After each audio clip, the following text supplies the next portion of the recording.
gusto ko sila maka-heart-to-heart talk. Heart to heart. Heart to heart to heart. Makausap ng masinsinan. Ganun.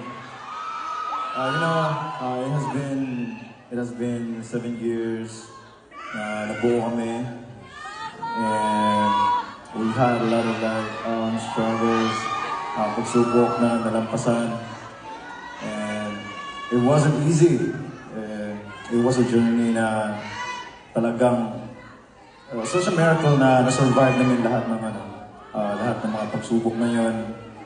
Despite sa mga, people, minamock nila kami, hindi kami tanggap ng music industry before, but we survived.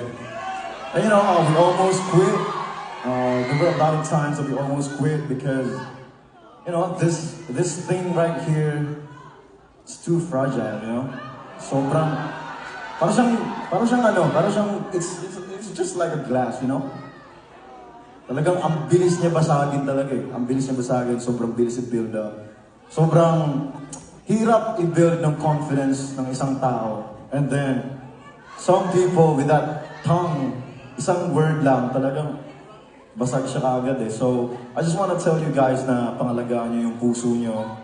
Pangalagaan niyo yung sarili ninyo. As much as we, take care of ourselves also.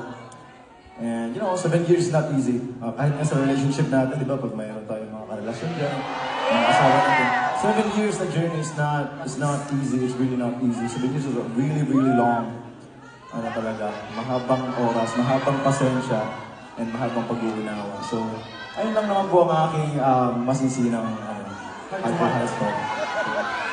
Let's take care of our mental health, our, puso natin, yeah. Let's take care of our hearts, yeah.